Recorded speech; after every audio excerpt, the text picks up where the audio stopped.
Well, students, so far we have seen how the relative error gets amplified in calculating an expression using finite precision calculation. Say, for instance, computing an expression on a computer or a calculator. We have also studied in detail how the basic four arithmetic operations propagate the relative error when performed using finite precision calculations and when the loss of significance happens in our computation. So far, we have done all this error analysis while performing operations on real numbers. In fact, in one of the examples, we have seen that we may land up getting completely a wrong value of a function while evaluating on a computing device. Therefore, we have to extend our study on errors in evaluating the value of a real valued functions, which we will do in this lecture. Our interest is to establish a condition that helps us to identify those functions which are sensitive to error. In this process, we will define a notion called condition number of a function and see that if the condition number of the function is very large, then that function may be sensitive in amplifying relative error while performed using finite precision calculation. Consider a function from R to R, which is a C1 function, means it is differentiable and its derivative is also continuous. And consider evaluating the function f at a point, say x, but instead of taking the value of x, assume that our computer took the value xa, which is in some sense approximated from x. Okay. Then the question is, how well does f of xa approximate f of x? That is the question. Remember, we want to evaluate the value this, but our computer would have evaluated this because it has taken an approximation to x instead of taking the exact value, right? So what is the error? The error is given by f of x minus f of xa. That is our error. Now apply mean value theorem. You can see that this expression can be written as f dash of xi into x minus xa, where xi is some unknown point between x and xa. Right? Now we are interested in finding the relative error in f of xa when compared to f of x.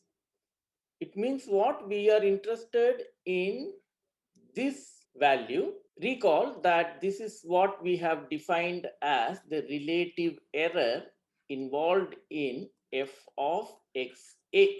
That's an approximation to f of x, right? This can be obtained by dividing the right hand side also by f of x.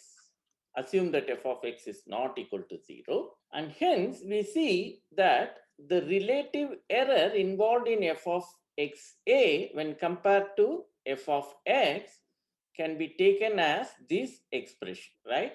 Now, it is nice to write this expression also in terms of the relative error in xa when compared to x. Therefore, I would prefer to divide this also by x, provided x is not equal to 0. So what we will do is we divide and multiply by x, and thereby we can write the relative error involved in the function value approximation as in terms of the relative error involved in its argument xa, and we see that this comes with a factor of this quantity. Okay, but unfortunately this is an unknown quantity because xi is unknown. But in numerical analysis we prefer anything to be quantified well, in the sense that we want everything to be in a sense known to us. In that process, even certain approximations may be okay for us. That is the main philosophy behind numerical analysis, right? Therefore, we would prefer to substitute this unknown quantity by a known quantity with the understanding that it may be an approximate representation. In that sense, we prefer to write our mean value theorem expression like this. That is, f of x minus f of xa is actually equal to f dash of some unknown quantity, right? That's what mean value theorem says. But we know that if you have x and xa, then psi is going to sit somewhere in between x and xa.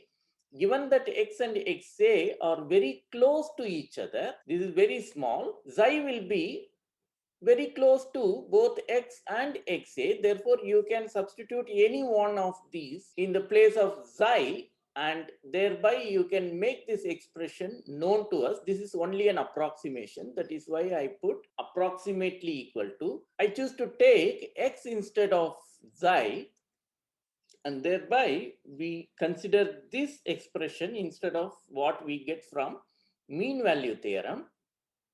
This is just a quantification. Then what you do is you do the steps that we did above, divide both sides by f of x, and you multiply and divide by x, and thereby we get the relative error involved in f of xa when compared to f of x is approximately equal to f dash of x by f of x into x. That is the quantity that is multiplied with the relative error in the argument, right?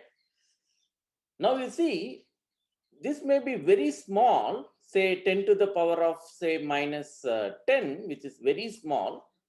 But still, if this is very large, say 10 to the power of 20, then even though you had a very, very small error in your argument xa, but your function value may be nowhere near to what you actually want, f of x, because you see the relative error may be very large. Okay, so the fate of the evaluation of a function is therefore decided by this number. The fate means how accurate my calculations will be when I use this value instead of this value is decided by how big this number is going to be, right? So that is why this number plays important role in error analysis. Okay, this is very important, and that is what is called the condition number of a function. The condition number of a continuously differentiable function f at any point x, okay, let's for definiteness take f x equal to xc, is given by this quantity. Next, let us define another notion called well-conditioned and ill-conditioned. The process of evaluating a continuously differentiable function f at a point x equal to c is said to be well-conditioned if the condition number is very small at the point x equal to c. If you recall, we have obtained the relative error in the function evaluated at an approximate value of the argument is given by this condition number times the relative error in the argument, right? So if this number is very small, it means a small error in your argument will lead to a small error in your corresponding function value. With that in mind, we say that the process of evaluating a continuously differentiable function, that is, you are finding the value of the function f at a point c using a computer. That process is said to be well conditioned if the condition number is very small. If not, then we will say that the process of computing the value of this function at the point C is ill-conditioned. Now, the immediate question is, what is meant by small and how big this number should be in order to consider the process of evaluating the function to be ill-conditioned? So this is a common question that we have. But unfortunately, it cannot be quantified in a more rigorous way because it depends on two different factors at least. One is the available computational capacity with you. That is, if you have a very powerful computer, then ER of XA may be very small on that computer. Say, suppose you have a very powerful computer that the approximate value of your C that your computer took is maybe say 10 to the power of minus 30.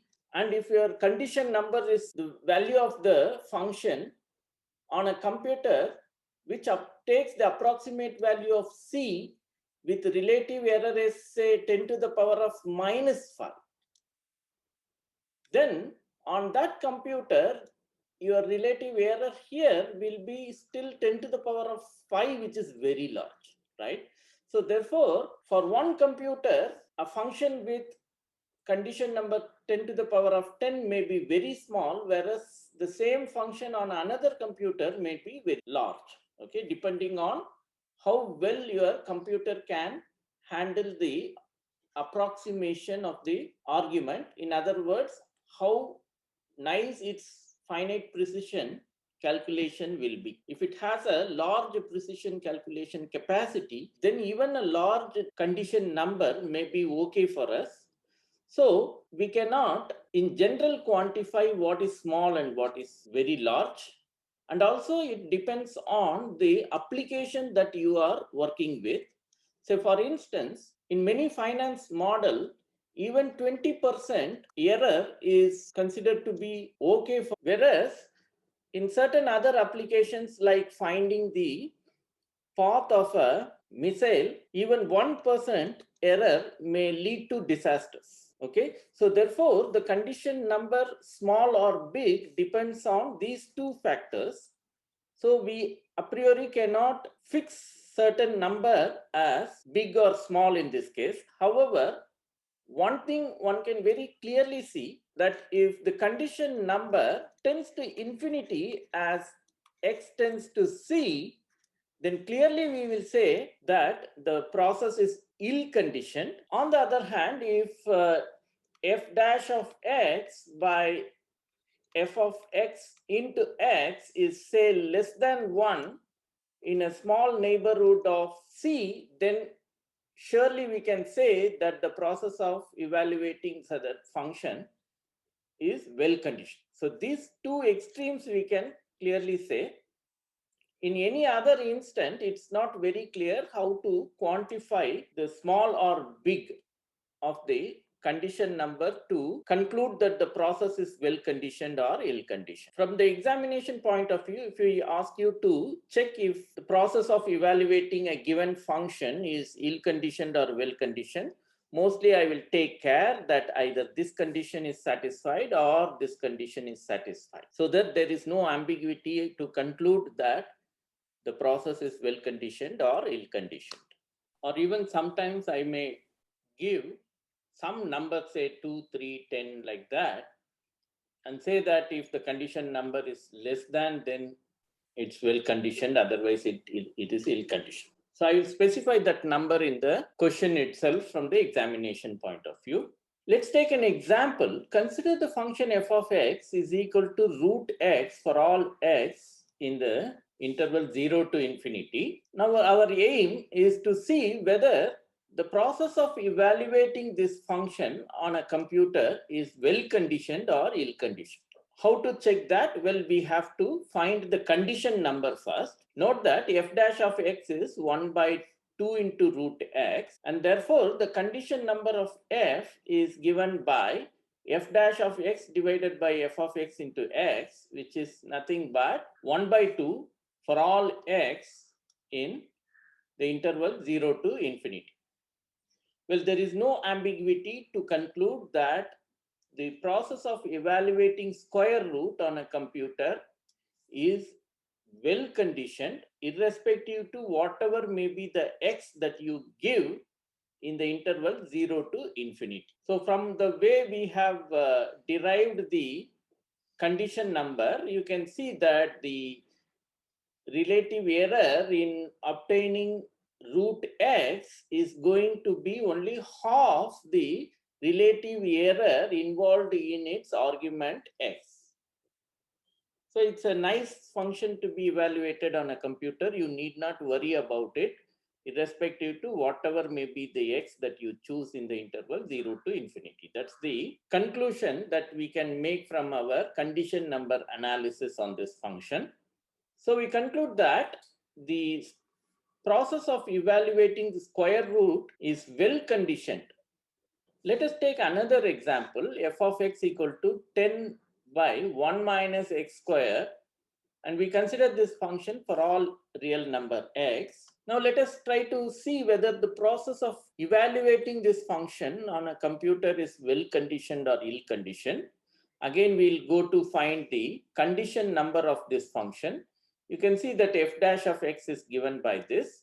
Plugging that into our formula for condition number, we can see that this expression can be reduced to 2 into x square divided by 1 minus x square. So a simple calculation you can do to see this. Now you can see that as long as we stay away from 1, this expression is bounded, but it blows up if x tends to either plus 1 or minus 1, right? So what we can conclude from this analysis is that as you go closer and closer to 1 and try to evaluate this function on a computer, the process of evaluating this function will be ill conditioned. Of course, at x equal to 1, it will give you infinity. But even if you go very close to 1, as you go closer and closer to 1, your computer start obtaining its value, which is something which may not be very close to what is the exact value of that function. Okay. In other words, we say that in a very small neighborhood of 1, the process of evaluating this function on a computer is in general ill-conditioned. Well, how close you can go to 1 depends on how powerful your computer is, or what kind of application you are working in and how much error you can tolerate in that application. But theoretically, in a small neighborhood, small in quotes, in a small neighborhood of 1, the process of evaluating this function is ill-conditioned. Okay, that is what you can conclude theoretically. And from the examination point of view, if I ask you such question, if you write like this, it's enough. If you recall from our last lecture, we have studied the propagation of relative error while using the basic arithmetic operations.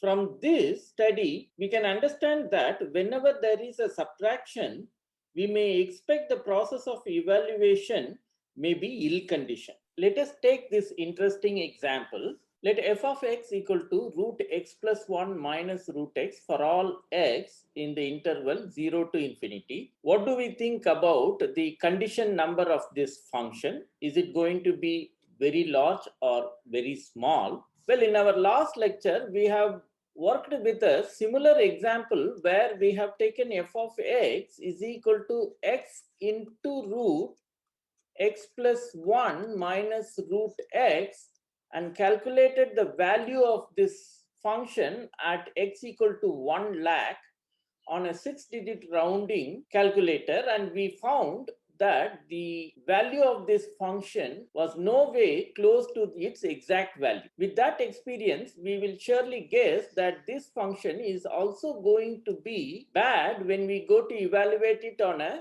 computer. And also you see that there is a subtraction involved in this expression, and therefore the relative error will propagate more rapidly for large values of x. With all this as a guess, let us try to compute the condition number of this function. The condition number of this function can be written like this, and one can easily see that as far as x lies between 0 to infinity, this expression is going to be something less than 1 by 2. It is not very difficult for you to see this. This is something surprise to us because this function in our previous studies gives us a feeling that it is going to be bad in terms of propagating the relative error while computing on a computer. But its condition number is bounded by something which is less than 1. So from this point of view, we see that if the process of evaluating this function is by definition well conditioned, does it mean that evaluating this function on a computer is going to be very nice? Let us see. Let's take x is equal to 1, 2, 3, 4, 5 and do the calculation on a 6-digit rounding calculator. You have f of x is equal to, well, x it will take exactly because it's 6-digit and you have only 5 digits in the mantis of x. Therefore, there is no approximation at the level of the argument of the function. However, we can see that the value of the function is given by 0.005 on a 6-digit rounding arithmetic. But what is the exact value of this function? The exact value of this function is given by this. You can find the relative error between these two numbers. We can see that there is around 11% error in the calculation. This is quite big in a normal circumstances, and therefore we may not consider evaluating this function on a computer to be very pleasant, but our condition number analysis says that it is a well conditioned function, right? The fact is that we cannot conclude that our evaluation is going to be nice on a computer just because the condition number is very small. Well, we can say that it is well conditioned or ill conditioned. In fact, we cannot conclude that we will have a nice approximation to its value when we go to put it on a computer. The idea is that we need one more concept called stability in computation. Now let us define the stable and unstable computation of a function. Suppose there are n steps to evaluate a function f of x at a point C. Let us take the above example as an illustration. We had f of x is equal to root x plus 1 minus root x.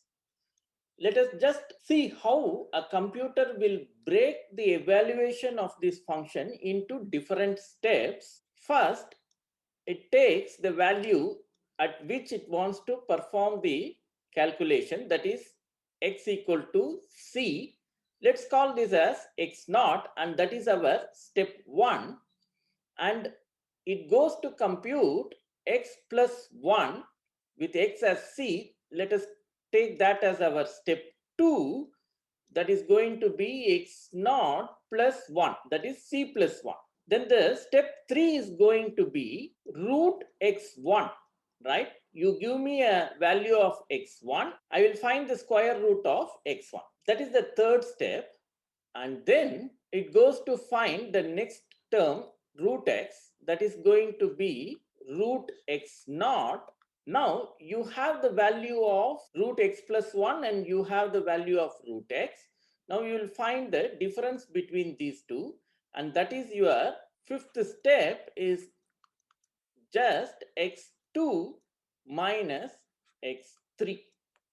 And finally, it will return the value x4. Of course, there will be a floating point approximation at each step. Remember, that is also there. But that is not something which we are going to consider in this particular definition. So let's go back to the definition. Suppose there are n steps to evaluate a function f of x at a point C. In this function, we have 5 steps, right? Now, the total process of evaluating this function. So we have to analyze the total process of evaluating this function, and that is said to be unstable or is said to have instability if at least one of the n steps is ill conditioned. That is, you have to find the condition number of each of these steps. You consider this first one as a function. Say you just imagine that this is f naught of x is a constant function c. Okay, you find the condition number for this and see whether it is ill conditioned or well conditioned. You can immediately see that it's condition number is 0, so it is well conditioned. Then you take the second step as say f1 of x is equal to x plus 1, and now compute the condition number of this function. Then you go to take f2 of x is equal to root x, that is going to be this step. Find the condition number of this function. Well, we know from our previous example that this is also a very good function. This is also a very good function. This is of course very good. And similarly, this one, you don't need to find the condition number because you have already found that. And then you find the condition number of this function. How will you do that? Well, you just call it as f4 of x. It doesn't matter, you fix this and vary this, or you fix this and vary this. For instance, I may fix it as x minus x3. You may also write x2 minus x. Okay, any one of these two you fix and vary the other, and take the function and find the condition number of this function. Of course, you will see that at this step you will come across the condition number which is very large, especially in a small neighborhood of the value x3, that is this value. Okay, there it will have a problem because the condition number will blow up at that point. So in that way, you will say that the process of evaluating this function is unstable. Okay, so previously we had a concept called well conditioned, ill conditioned, but that is not enough for us to conclude anything about the process of evaluating a function in terms of its relative error. We have seen in the last example. So we are introducing one more level of notion called stability, where we will break the evaluation of a function into individual steps and find the condition number at each step and see if at least one of the step has a bad condition number. We will go and conclude that that function is going to have instability while evaluating on a computer. If all the steps are nice, you have a kind of small condition number, then we will conclude that the process of evaluating that function on a computer is going to be stable. So this is the idea. Let me put this example in a more clear way. Recall that we are taking the function f of x is equal to root x plus 1 minus root x, and we have broken this function evaluation into step 1, 2, 3, 4, and 5. And now you have to find the condition number of each of this step. As I told you, you take f naught of x is equal to c. In the last example, we have taken it as 1, 2, 3, 4, 5. And then you take f1 of x is equal to x plus 1. And you take f2 of x is equal to root x. And this is same. Here you will have confusion. If you have an expression, say x2 divided by x3 or x2 into x3 or x2 plus x3, like that, if it comes, you just freeze one term and vary the other term. It doesn't matter. You can carefully see that it doesn't matter which term you freeze and which term you take as variable. You may just take this minus x3, or you can also define it as x2 minus x. It doesn't matter. Your conclusion will not change. Okay, so therefore it's your wish how you can fix that. We know all these are going to be nice, and therefore let us only take this part and find the condition number for this function. So let us define, well, here I have fixed the first term and varied the second term. f4 of t is equal to x2, which is in this definition fixed number, minus t, which we will use as a variable. And now for this function, we will compute the condition number. This is f dash 4 of t divided by f4 of t into t, and that is given like this. Now you can see that as t tends to x2, this expression tends to infinity, right? Therefore, f4, that is this function, is going to be ill-conditioned as t tends to x2, right? In other words, if you try to evaluate this function, this f4 alone, this step alone, if you try to evaluate this step in a small neighborhood of x2, then your computer will struggle to find the value. It may commit some huge error, okay, depending on how close your t is to x2 and how powerful your computer is. For instance, if you recall, it is root 1, 2, 3, 4, 5 plus 1, right? If you recall, that is your function f of x is equal to root x plus 1 minus root x. Okay, therefore, this x2 is representing this first term.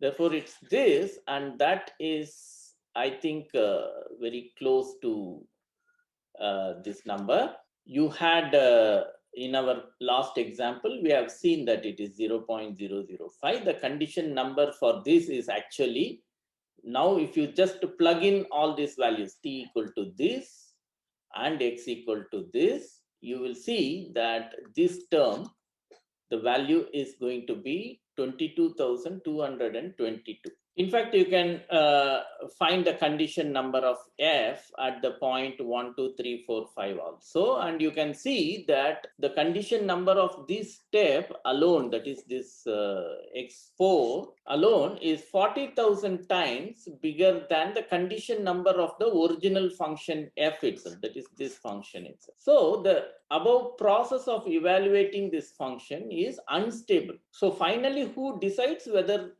computing a function on a computer is going to be nice or not? It is whether it is stable or unstable is going to decide, not just well conditioned or ill conditioned. So that you have to keep in mind. Okay, instead of having our function f of x is equal to root x plus 1 minus root x, you can equivalently write it in this form. If you can easily see that. Now, when you go to compute the value of f tilde, we'll represent this function as f tilde. F tilde of 1, 2, 3, 4, 5 will give us this answer. If you recall, its value is very close to this number. And the error is only this much percentage, 0.0003%. So it's very, very accurate to compute the value of the same function, but with this expression on the same 6-digit rounding calculator.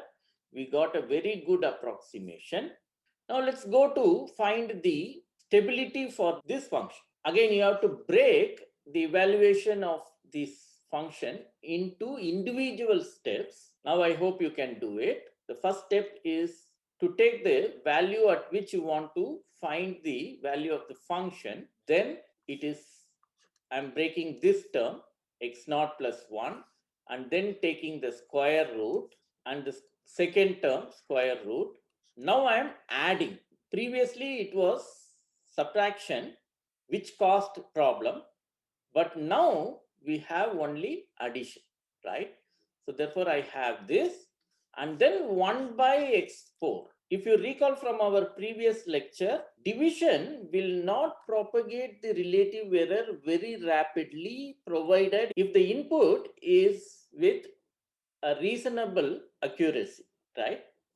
So as long as your input is good, this will not create problem. This is fine. And everybody else, this we saw is fine and so on. So every step seems to be very good. And therefore, you can go to conclude that the condition number of each of the above step is well conditioned. Well, only when there is a subtraction, you will have problem. Okay, otherwise there is no problem. For instance, we will find the condition number of the last step, and you can see that that is also very nice. So from here, we can see that every step is well conditioned, and therefore the process of computing this function on a computer is stable. So this is how we have to conclude stability and instability of a function evaluation. With this, our chapter on errors is completed, and we will have the portion covered till now for our quiz 1. From the next lecture onwards, we will start with numerical linear algebra.